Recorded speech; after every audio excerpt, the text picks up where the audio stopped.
Dr. Gregory Gauss, Professor Emeritus of International Affairs at Texas A&M University's Bush School and author of 3 books on Middle East politics. Thank you for joining me on American Dialogues. It's my pleasure. So, Professor Gauss, the U.S. role in the Middle East saw major shifts in the last decade and a half, starting from Obama pivot to Asia, the perceived withdrawal from the Middle East under Biden, and now President Trump embrace of transactional diplomacy. Today, how would you characterize the U.S. role in the region? So I think it's a mistake for us to overemphasize this notion of the U.S. pivoting out of the region. I understand where that comes from because, as you said, President Obama, President Trump in the first term, President Biden, and then President Trump in the second term all campaigned on the idea that the United States was spending too much time and effort and resources on Middle Eastern questions, and we should be concentrating on other areas. However, if we look at the record, all of those administrations remain directly involved in the Middle East, and in some cases militarily involved. And most recently, of course, that was the Trump administration joining the Israeli 12-day war against Iran. I don't see any major reallocation of American military resources away from the Middle East, and I certainly don't see any American moving away from the diplomatic role. I mean, if we look at the Gaza war, it wasn't China, it wasn't Russia, it was the United States that played that mediating role to a greater or lesser extent, obviously much more tilted toward the Israelis in both the Biden and the second Trump administration. But in the end, it was the United States, not other great powers, not Europe, that was kind of leading the diplomacy on the Gaza war. So while I certainly understand that many people in the region see the United States and say, is this a reliable partner? Exactly what is the United States after here? I think it would be a mistake to think that the United States is somehow leaving the region. Mm-hmm. And I really found it intriguing, President Trump's speech in Riyadh last year, where he said the United States will stop lecturing Middle Eastern countries on how to live and how to govern. How do you interpret this statement? So clearly that's a change from the Bush 43 administration and the post 9/11 campaign, which I think had some sincerity behind it. It wasn't just propaganda that the Bush administration wanted to spread democracy in the region. That wasn't the only thing that the Iraq war was about or the Afghan war was about, but it was still, I think, in the mind, certainly of President Bush and of some other members of the administration. So I don't think that democracy push survived the Bush 43 administration. In fact, by the time the Bush 43 administration was over, democracy had fallen down the list of American goals in the region. And I think that although Obama talked to democracy, particularly during the Arab Spring, the United States really didn't do much to push for it. And in fact, when the military stepped back in Egypt and removed the elected government, the elected president, Mohamed Morsi, the Obama administration basically lived with that. Correct. Now, I think President Trump is just a bit more, well, more than a bit. He's just more openly transactional about these things. I mean, we see that this week in Venezuela, where there's absolutely no mention of democracy in the American military intervention that removed President Maduro. And so I think there is a change, but it's not a huge change because I don't think the Biden or Obama administrations were particularly concerned with the promotion of democracy in the region either. So in 2007, you wrote an important paper about the threat perception in the Gulf area. Today, Iran remains a major threat to regional stability, yet there is also growing fear about the ambitions of a greater Israel. Given those shifts, how do you read the current threat perceptions in the Gulf? So I think that what we've seen as a result of the Gaza war, and by the Gaza war, I don't just mean the fighting in Gaza itself and Israel's really disproportionate military campaign against not just Hamas, but the civilian infrastructure and civilian population of Gaza. So when I talk about the Gaza war, I also mean the conflict between Israel and Hezbollah. I mean the direct conflict between Iran and Israel that culminated in that 12-day exchange in June of last year, and I mean the fall of the Assad regime, which can only be understood, I think, in the context of the weakening of Hezbollah and the weakening of Iran. So when I talk about the Gaza war, I talk about the whole regional picture. And I think that what the Gaza war did is it didn't create a new regional order, but it shifted the balance of power within the region, right? Iran, which had extended its influence largely through its ability to develop relationships with non-state actors in Lebanon, in Yemen, in Iraq, and of course with the Syrian government, the Assad regime. But let's face it, the Assad regime basically became another, one of many actors in the Syrian civil war. The Iranians were very successful in building that proxy network, and that's how they extended their influence. The Israelis were able to deal really devastating blows to Hamas and Hezbollah and directly to Iran itself. And that reduces Iran's power. But it doesn't end what I think of as the fundamental reality of geopolitics in the region, which is you have all of these weak Arab states, Lebanon, Syria, Iraq, Libya, if you want to go into North Africa, and Yemen, where non-state actors are playing a major role in politics. And non-state actors are harder to deal with than state actors, I think. And that's the reality of regional politics. The Israelis are stronger. The Iranians are weaker. It does seem to me that the Israelis are, experiencing a bit of hubris, when they bomb Doha, when they bomb Qatar, an American ally, the site of the largest American military base in the Middle East. And I think Trump kind of brought them up short when they did that, right? He yanked them and very publicly and in a humiliating way made Benjamin Netanyahu apologize to the Qatari emir in public on television. But yeah, I think I can understand why people in the Gulf are perhaps a little less concerned about Iran right now that Iran has been dealt these setbacks, and a little more concerned about what an ambitious, military, powerful Israel wants to do with that power. Maybe not so much against them. I think, Trump kind of set that as a red line. But in Syria, in Lebanon, Israel is a chaos agent. Not a supporter of state building. Yeah, so Israel was always, perceived to have influence, around the Levant, like to have active role. But now it seems to have, to want to play a broader role. Do you think that's accurate? Well, I think that the Israelis have gone through phases on this. I mean, if we recall back in the 1980s, when Israel invaded Lebanon in 1982, the Israelis, in fact, kind of predated the American interventions post 9/11.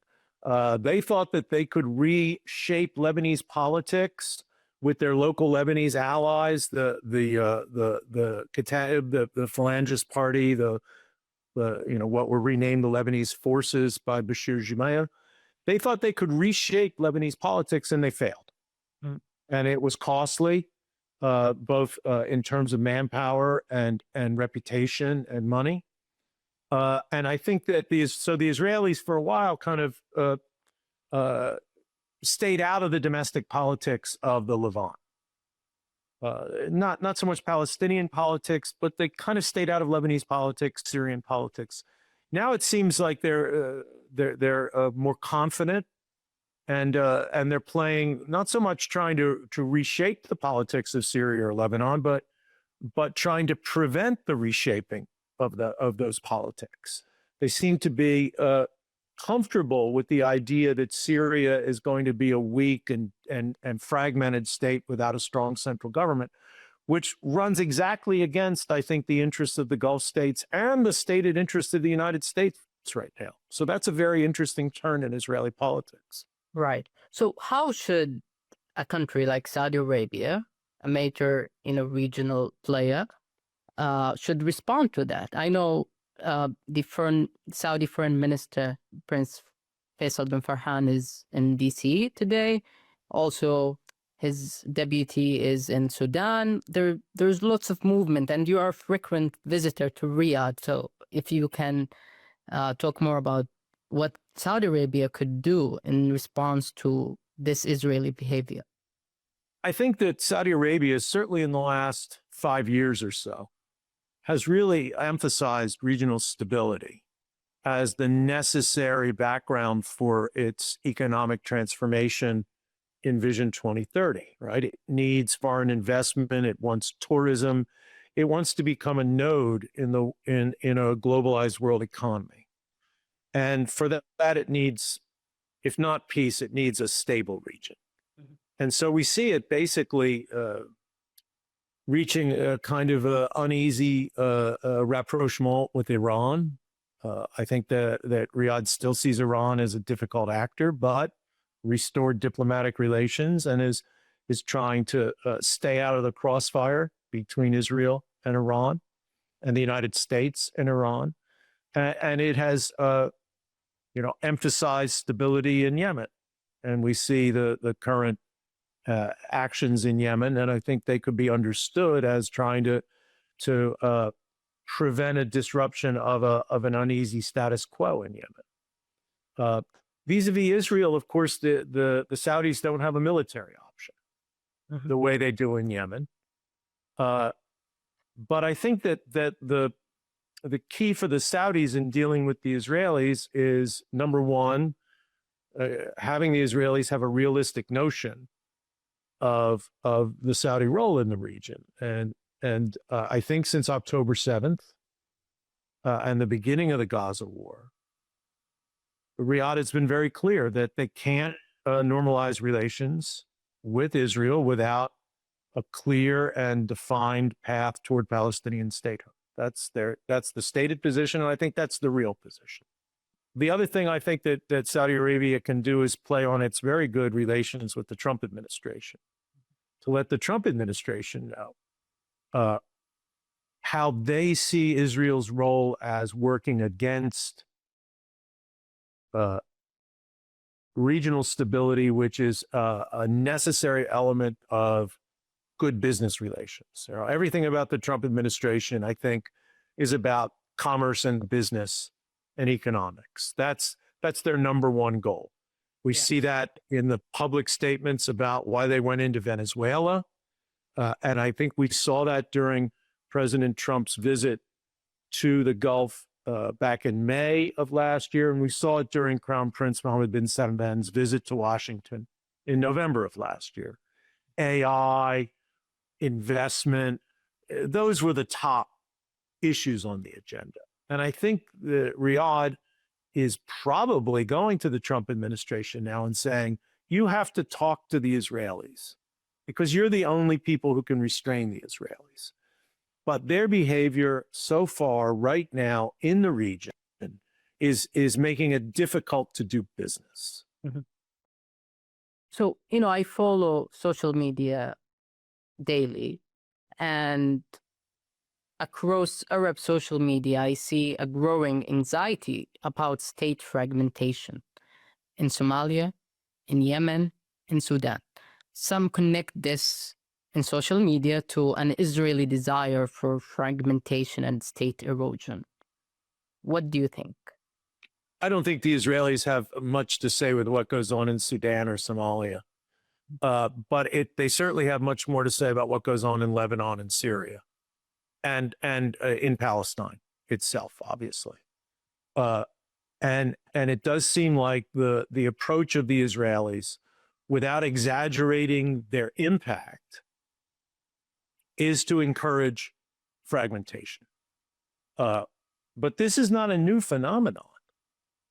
I mean, I think that this has been the defining issue in the Mashriq since the turn of the century. We had the United States invade Iraq and, in essence, destroy what was a very weak Iraqi state after, almost 15 years of international sanctions. But the United States destroyed the Iraqi state, and the Iraqi state is still in the midst of trying to rebuild. And then the Arab Spring comes, and you get the collapse of governance in Libya, in Yemen, in Syria, real civil wars to go along with what's happening in Iraq, and add into that Lebanon, which has always had a relatively weak state and has never really recovered in terms of state capacity and the state's administrative role since the civil war of the 70s. So to me, this is the defining issue of regional geopolitics, and it's why the Iranians have been able to spread their influence in the region. I don't think anybody really fears an Iranian army marching across borders and taking it over the way, say, Saddam Hussein marched into Kuwait in 1990. Right? The way Iran extends its influence is when governance collapses, non-state actors emerge, and Iran finds an entranceway into the politics of Arab states through that. Yeah.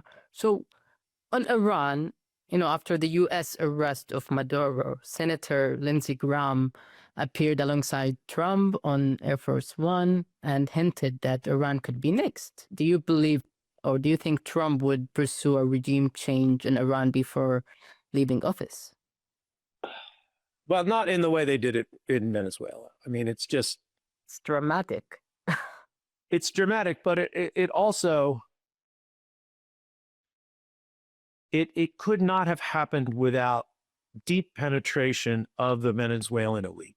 And it does seem to me that what the Trump administration has done since Sunday is, it can only be understood, allowing, quote unquote, allowing the vice president of Venezuela to become the president, not attempting to remove the heads of the armed forces or the secret police. To me, that kind of indicates that there was some deal behind the scenes that these elites, or at least some of these elites of the regime, were willing to basically work with the United States. Now, how long that will last, who knows?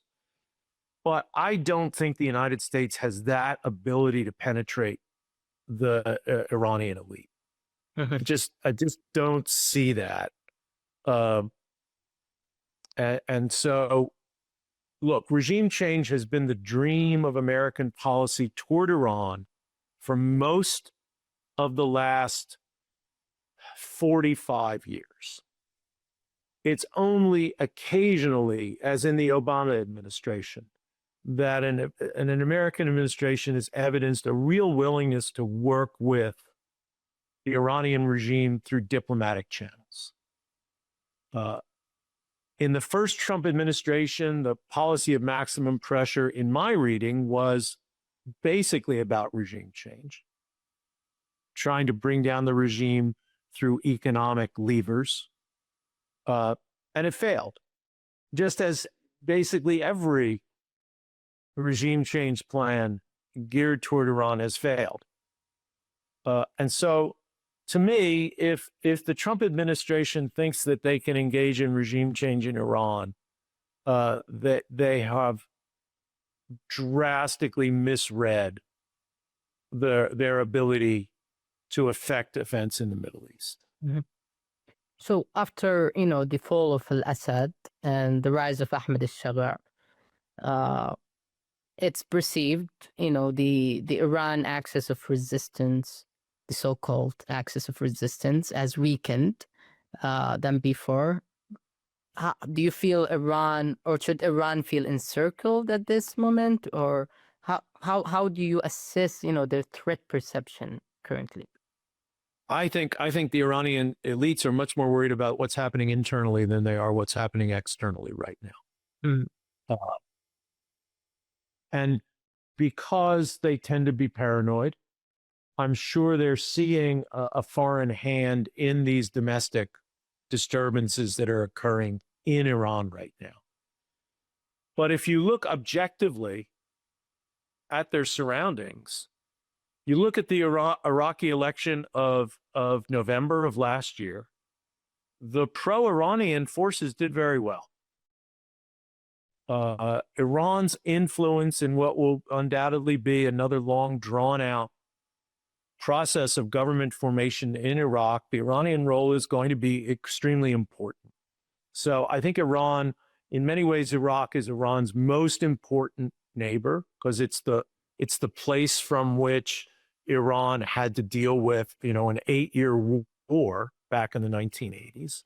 So I don't think that it would be reasonable for them to see Iraq as an enemy or dangerous or a threat to them. They still have enormous influence in Iraq. Afghanistan, they don't like the Taliban, but the Taliban seem to be relatively restrained, worried about their own eastern border vis-a-vis Pakistan, and not aggressively challenging Iran in the region. And of course, as I said before, Saudi Arabia is seeking some kind of rapprochement, some kind of normal and stable relations with Iran. So to me, I don't see the immediate regional position that Iran finds itself in the Gulf as being all that threatening to it. Mm-hmm. Now, obviously, it worries about Israel and it worries about the United States. And every time Donald Trump says something like, America is locked and loaded if Iran, does X, Y, or Z to its domestic population, of course, that's going to excite fears and worries. But I think the Israelis have demonstrated an ability to intervene in Iran to kill people, but not to support organized opposition. And I think America has demonstrated even less ability to actually penetrate the domestic politics of Iran. So, Professor Gauss, for the GCC as a collective bloc, who or what should be the number one threat currently? So I think the number one threat right now is internal dissension over, between the Emirates and Saudi Arabia over Yemen. I mean, Yemen is an immediate issue for everyone in the GCC. It borders Oman and Saudi Arabia, and things that happen in Yemen are going to reverberate on the Arab side of the Gulf, either through what we saw with the Houthis and their missile capability, they striking Abu Dhabi, or with the humanitarian crisis that could lead to an outflow of Yemeni refugees. So I think that having a unified GCC position on Yemen is probably the most immediate task in front of the countries. And then, the other important but maybe further issues of Syrian stability, the Sudanese crisis. It's differences of opinion within the Gulf states that I think are the biggest issue that the Gulf has to look at, the GCC has to look at right now. Mm-hmm. And one last question. So Mersheimer predicts, a war between America and China. Everyone at least these days, have, a prophecy. So what's your Middle Eastern prophecy? Well, let's start with China. I mean, I think it's really interesting that when you look at the basic interests of China in the Middle East and the basic interests of the United States in the Middle East, they're not that different. I mean, I understand the rivalry in East Asia. The United States has a ring of allies: Japan, South Korea, Taiwan, the Philippines, and to even some extent, Vietnam, Thailand, and that China sees this as an effort to contain its power. We'll see how all that works out. I think the Trump administration has actually tried to dial down some of the rhetoric about an inevitable confrontation with China because it prioritizes the economic and business interests above all else. And this is not the Cold War. The United States and the Soviet Union had almost no economic ties. China and the United States are each other's biggest customers in many ways, and that has to affect the way the two of them deal with each other. So I can see why, if you're an expert in geopolitics, as Professor Mearsheimer is, you would say, a rising great power and a stagnant great power, that's a recipe for some kind of war. But I do think that the economic interests might at least put a damper on considerations of conflict in both Washington and Beijing. Now, how's this all going to affect the Middle East?